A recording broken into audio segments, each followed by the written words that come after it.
My involvement with wrestling started when I was in 8th grade, and I went into middle school thinking, I'm gonna try sports. And I hadn't done any sports, I was bad at all of them.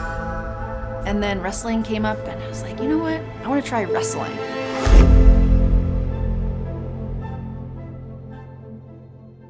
With a little bit of work, I had to petition the school board to allow me to wrestle. They first said, no girls can wrestle. I wrote them a letter with some support from a teacher that I had. She said, there's this law, it's called Title IX. She explained it, and I was like, cool. And so I wrote a letter to the school board, please let me wrestle.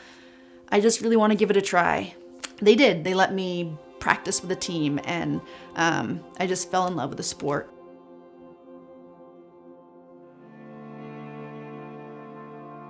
So actually, it's the 50th anniversary of Title IX this year, which is really cool because I have benefited from it time and time again throughout my whole life.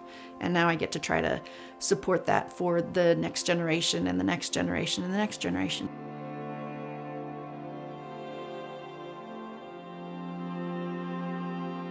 After I joined wrestling, I wrestled in high school. It was usually on the boys' team.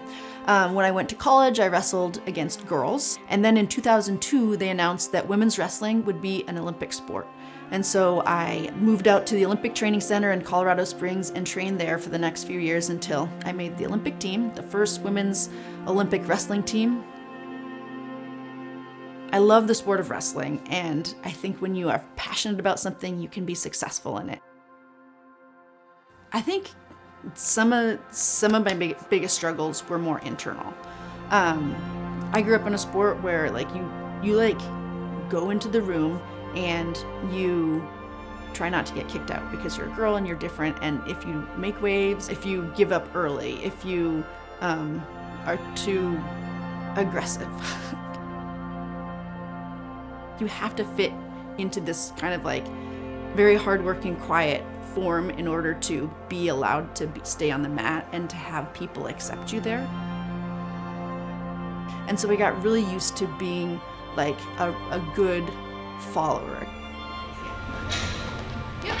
And what a pretzel. You are but a pretzel. You know, after I retired from wrestling, I was very much lost, right? I just didn't know. I didn't have that direction.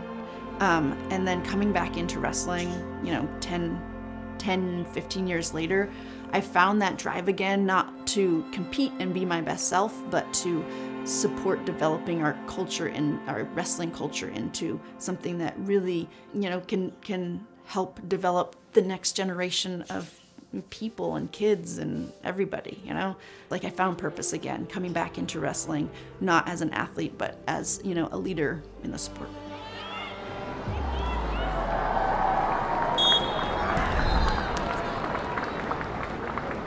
As a leader, if you're trying to shape and support and grow the sport, you can't be quiet and just fitting in and saying and following the leader and saying, yes, I'll do that, I'll be a good soldier. You have to be out there thinking critically and saying, oh, is that right? Or should it be this way? And let's communicate that, let's talk about that, let's be heard. Learning how to develop that as an adult has been a challenge, and I have had to not only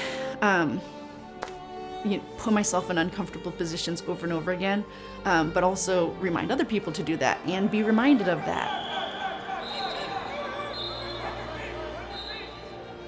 After coaching a little bit, in 2016, my previous roommate and teammate said, hey Tela, I'm starting this new organization. It's called Wrestle Like a Girl. We formed Wrestle Like a Girl, and the degree of change that has happened in the last 6 years since we've been formed has been incredible. We're just trying to figure out what's that next step in Alaska. How do we get more girls involved in the sport, build a sport that is suited for them, and then support them in getting the opportunity in developing as athletes, but even more so as human beings. Our efforts when it comes to Alaska Girls Wrestle, we're focusing on making wrestling more accessible to rural communities. So we've done some wrestling camps in Dillingham, in New Haven. We had a wrestling camp over spring break We brought 60 girls in from 20 different communities into Alaska, and a lot of these girls had never been a part of something that was like for them. All these girls kept coming up and being like, this is the first time we've ever had like a camp with girl clinicians. The neat thing about Alaska Girls Wrestle and Wrestle Like a Girl is we're just trying to navigate this bringing girls into the sport of wrestling so they can flourish like everybody else, in a way that we're just filling in the holes along the way. So for instance, the wrestling community in Alaska, they have been very accepting for women's wrestling. This is not common. This is not what many other places around the country have experienced.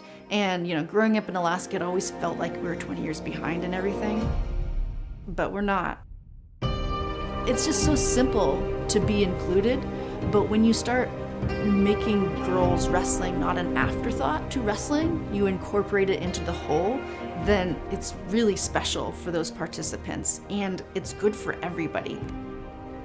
When you see a girl going out there and putting everything she has into a sport, like that's what fuels me, that's what gets me excited. When we start looking at sport, whatever sport it is, as a tool for not only just human development, but like community development and social development, then we're going to have so much. We're going to be a stronger community. We're going to be a stronger state. We're going to be a stronger country and world, because it's a powerful tool. And yeah, if we lean into that and really recognize its value, I think we're just going to be stronger in general, happier.